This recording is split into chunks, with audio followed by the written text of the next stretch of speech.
Hello and welcome back to A Better World. This is your host Mitchell J. Rabin, and we're very glad you're joining us again today.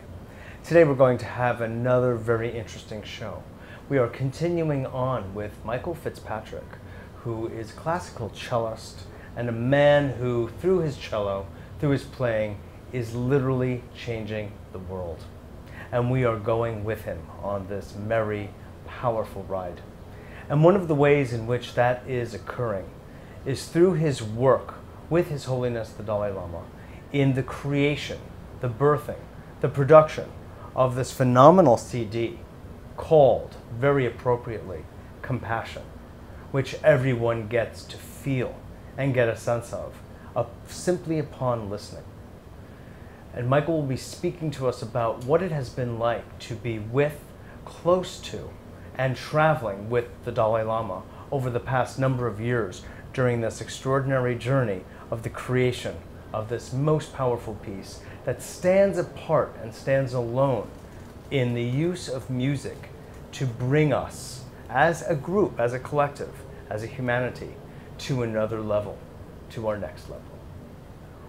Michael, thanks so much for coming back onto the show. My pleasure. My pleasure. It's great to have you. And you brought us to this quintessential moment in the last show, for those of you who saw it, of being in the cave in Kentucky with Trappist monks, Tibetan Buddhist monks, an entire retinue, if you will, down in the depths of the earth with camera equipment and recording equipment par excellence in order to capture this most remarkable gathering of people to begin the work of, continue the work of this CD.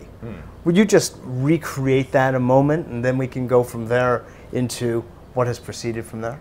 Definitely. One of the key ideas was that we were going to make a descent into the earth, into the heart of the earth, into the womb of the earth, but to go back down to where we once came from as a people. We came from the caves. And Plato's cave was going in my mind, and the Tibetan Saint Milarepa having sung the sutras from a cave. Apparently Elijah heard the still small voice in the cave. All these things I didn't know about.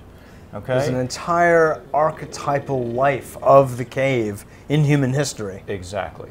And the cave paintings in the south of France, for instance. Precisely. Are literally our oldest representations of art.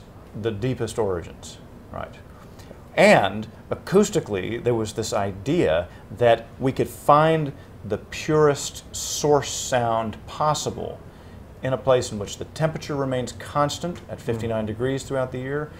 There is, in essence, no light whatsoever, and as a result, your ears hear things differently, okay? All the focus is audio. Totally. It's audio, and then it's also felt. You get this kinesthetic response to the space. So the idea was that we could actually go and find and capture a sound that had never been created before. And by the time we had spent this 4 years investigating and creating all of the logistical needs, we realized that the sound that we were going in to find was literally the sound of compassion. And the challenge was going to be, could we bring that back to the world and give it as a gift and as the result of this odyssey? This incredible journey to like heading toward the center of the earth, and needless to say that also the cave is symbolic of the womb. And whether it's the womb of a man or any animal, but of humanity itself, and giving birth, in this case, to another level of consciousness. Precisely, and just to tie that in one more level, we were talking about the Hebraic chant being the foundation on which the Gregorian chant, and well, I discovered from Matthew Fox's book, The Coming of the Cosmic Christ, that the Hebrew root of the word compassion translates as womb. I didn't find this out till afterwards, okay? And apparently Merton was the one that had gotten Matthew Fox onto his whole thing. So there were all of these... Do you know what that word is? I don't know what the word is. We will find it. We will find out, exactly. So again, it was this sense of all worlds coming together in sound and in feeling. And by the time we walked out of the cave 8 hours later, everybody knew we had been through something beyond a dream. Yeah. And such a retinue. I mean, people who maybe hardly knew English. I mean, you know, you were all convened, converged in this place together to share on the level of sound, actually, and to open up the hearts from the point of view of sound. And to open up the resonance of the earth itself. I mean, there was such a powerful focus of consciousness that I was convinced that because of the way the cave sort of honeycombs through the center of the earth, that these sounds were also going to impact the overall morphic resonance of the planetary field. Exactly. Yeah. Exactly. Yeah. What's the way to create harmony and compassion on earth? Play the cello and have everyone sing in the cave. Yeah, go into the heart That's of the what earth. you emerge with, Yeah. exactly. That's Right. what you emerge with. And I want to just say, as we continue on, that you have brought such a level of consciousness and, for me, enjoyment through the story itself. It reminds me that as old as is the beauty of music and the importance of it in human development is also the beauty of the art of storytelling. And these are running parallel in these shows with you, Michael. And one is also enriching the other. And thank you. You really painted a picture, and I think the audience can really follow step by step what it is, what it would have been like to feel, to be there in those depths with this particular group of beings, very high level beings Very at high that, level, yeah. like among the highest on the planet. Very much so. And convened for this purpose, which you then emerged with in hand years later to be this tribute, this honoring of the relationship of the Dalai Lama and Thomas Merton, and a musical, historical version. What's going on with the CD right now? What's going on in the world? How is it being received? Well, it's one of the things that I found on the tour with the Dalai Lama during the month of May, and when he was here in the United States, was something that I've found pretty much wherever I've gone. When I could tell the story, people would fall in love with it over and over and over again. Once they understood this was not like anything that had happened before. This was not a New Age album. This was not a classical recording. This was something new. Of its own category. Of its own category, exactly. And in as much as we thought initially that it was going to be like a tribute to the friendship between Merton and the Dalai Lama, by the time we got through with it, what became clear was, in fact, the whole point of their meeting was for something such as this to happen. The collective joining of all of humanity, East and West, coming together in compassion. And we just got lucky to be the musicians that got to do this thing. Yeah. But that it's about all of us. And that's the true beauty, is that when people hear it, I've watched these tears just pour out of people's eyes.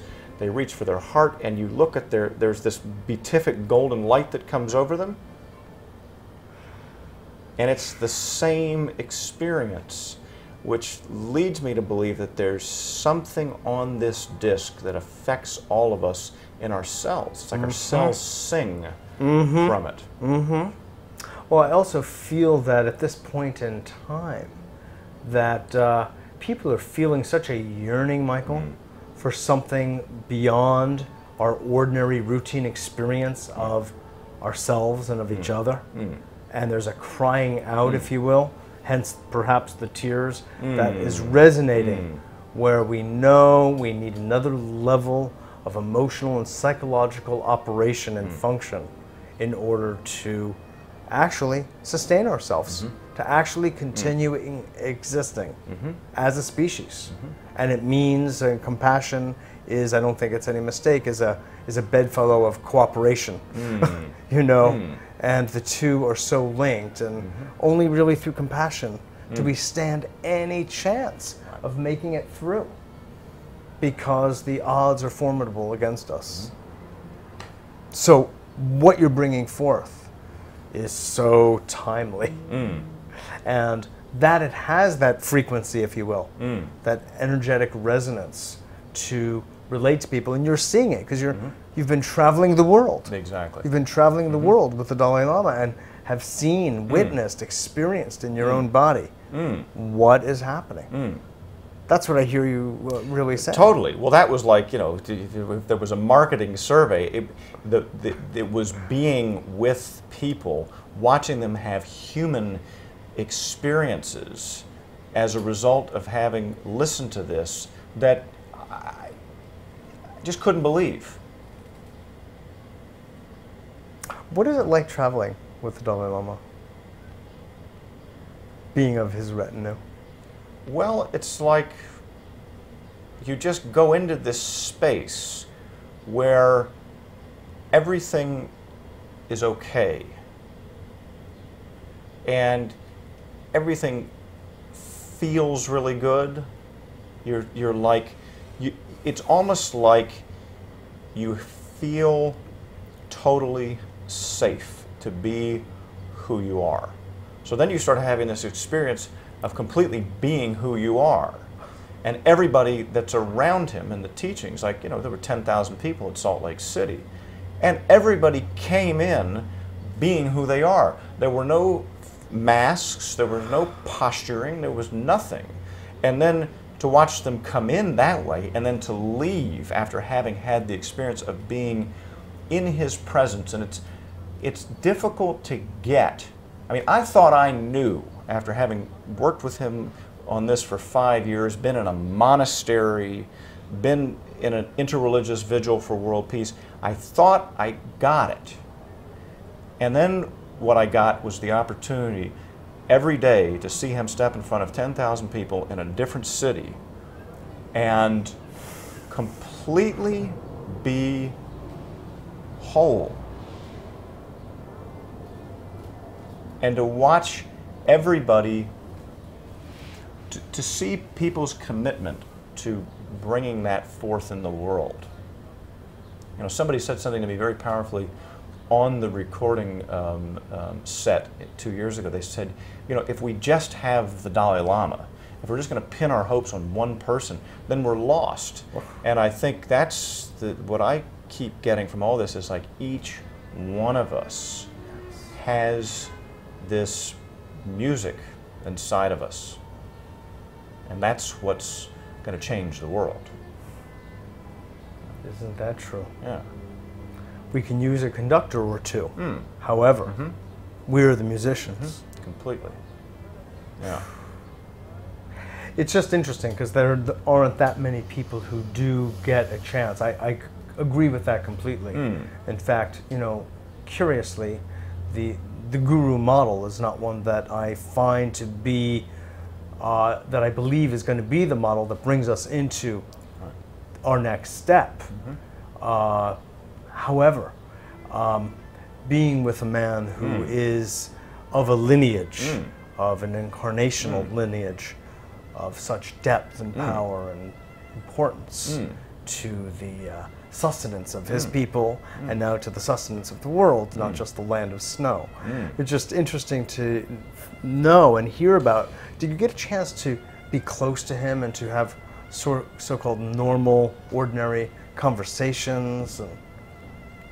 Well, because of the nature of this recording project and because of the nature of the role that the music played when we were together for the 6 days in '96, it was almost like a dialogue was established from the beginning between the cello and His Holiness that transcended any kind of dialogue that he and I could have had. Oh, God. And it eliminated the questions because we were feeling it.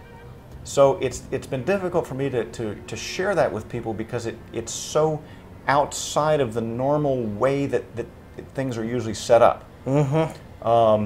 So there was nothing to say. You know what I mean? There was nothing.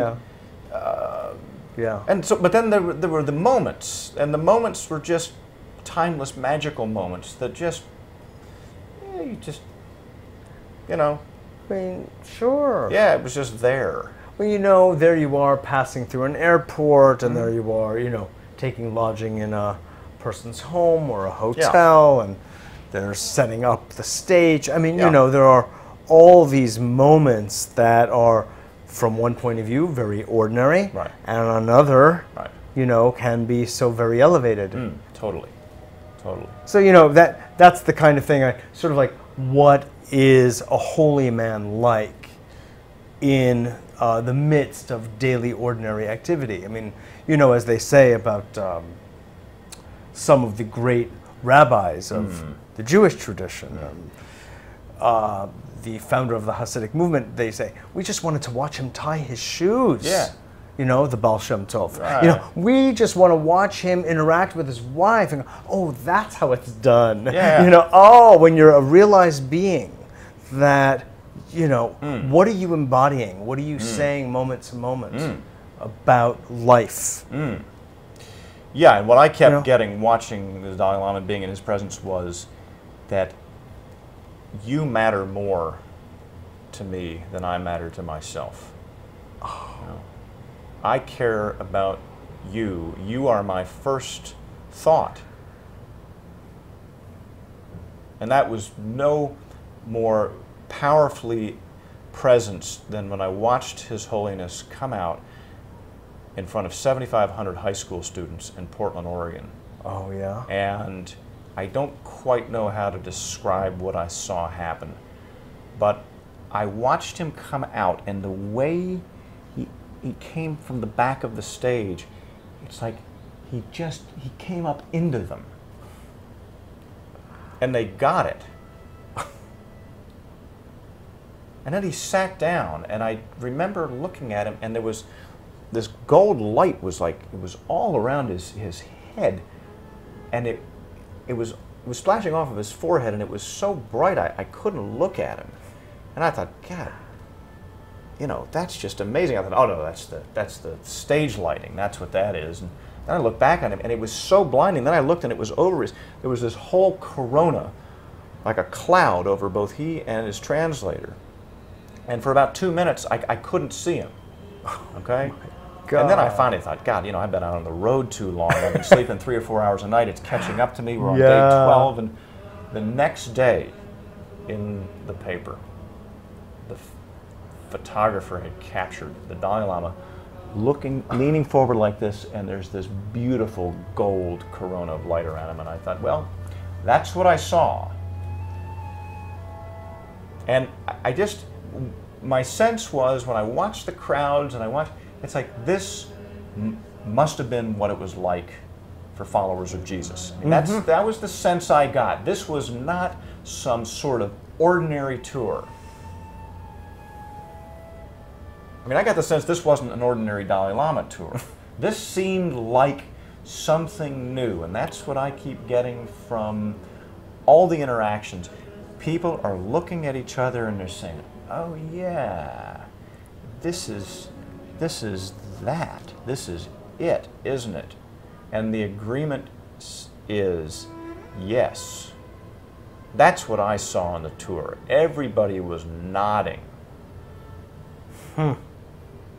And again, interestingly, the first thing that you hear His Holiness the Dalai Lama say to open the CD is, now the time has come. So that's really my contention is, now. Now. Yeah. I mean, that seems like the message that keeps coming forth. Because until this tour, perhaps, Michael, there wasn't that opening for people to just nod.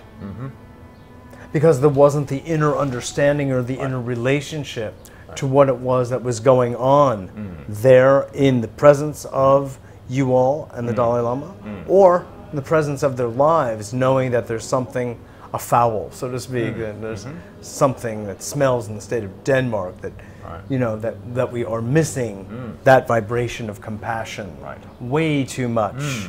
In schools, unfortunately, like high schools in different parts of the country, there have been killings and crazy stuff, and it's there perhaps more than anywhere, or well, maybe let's say, on other levels as well, that compassion and understanding needs to resonate to bring us to another level.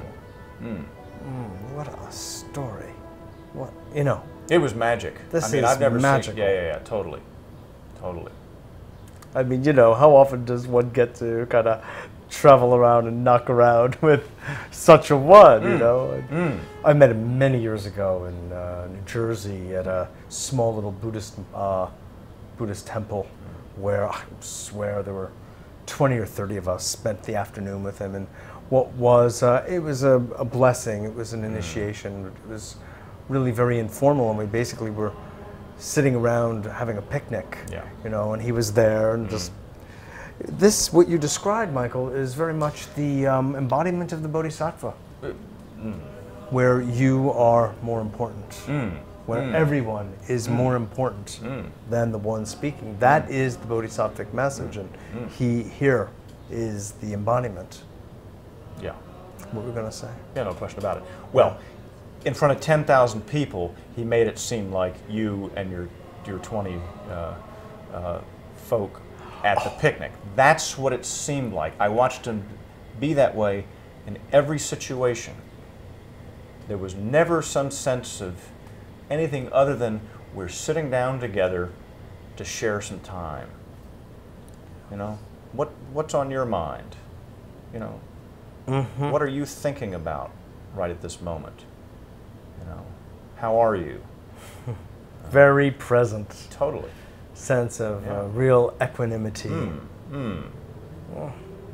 Yeah. In one of the Tibetan Buddhist lineages, the Kagyu lineage, there is a teaching known as the Shambhala teachings that was very much headed up by Chogyam Trungpa Rinpoche. And the first level or introductory meditation practice was called ordinary magic. And it was an acknowledgement of the ordinary world in which we live as truly magical. That this is the place of magic.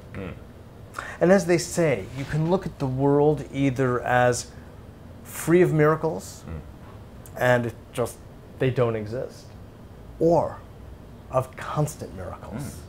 That literally everything happens is of the miraculous. I know, it's just interesting because you see that there are these kinds of interplays in different traditions.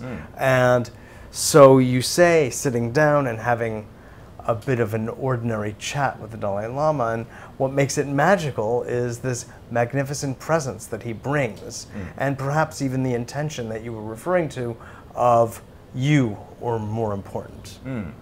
You are number one. The world, sentient beings are number one on his agenda, not himself. What a lesson for the West. Totally. So that is one of the gifts that you received in traveling. It's beautiful. It's really beautiful. Yeah, it was just pure bliss. How's your cello playing been affected? Fundamentally and completely altered by the experience in '96. I mean, I literally heard the cave sound experience. Of the retreat experience with the Dalai Lama. Retreat. At the monastery. To start with the 6 and the 9 performances That's in 6 days. Yeah, I heard the sound of the cello changed over those 6 days, and then since then, what it came to be about had nothing to do with playing the cello. It came to be about how is your consciousness? Why are you doing this? What is the purpose of this music? Are you playing from the heart? Can you play from your heart more directly? Can you let go of everything and trust that this experience is going to fill you and flow out as love. You know. Now, do you find that you're able to connect with other musicians on that level when you play? Yeah, because if they've got it, they hear it, they recognize it, and then all you have to do is listen for their sound. You can hear it. Somebody said to me a week ago, they said, "Oh, you found all of these musicians that play from love." And I'd never quite thought of it that way. But then I got it. And he got it because he heard it. And so that's what you hear on the CD. You hear the sound of love. Yeah. Michael, you are helping to forge a musical pathway, thank you, into our new style of life, you know, of more conscious and conscientious beings. And for one, here at A Better World, I want to thank you, truly thank you, Absolutely. and His Holiness, and all the work, all the labor of love and compassion that went into the creation and birthing of this. And we're deeply grateful for the work here. Namaste. It's a true gift. Yeah, thank you. So please keep up the great work. You got it. Spreading the message. Absolutely. It's been great to have you on the show, my friend. Thank you. Thank you. Wow. From the caves on up. I hope you got that. Boy, this is a true deep resonance that we all need to feel vibrating in ourselves so we can be true players and listen to the immortal words coming to us from the traditions of old, that we are the ones that make a difference. It is us that create a better world. It is us that create the new humanity. Indeed, I would say, it is us who is the coming Messiah. Thanks so much for joining us. I hope that meant as much to you as it did to me, and I look forward to seeing you all next week.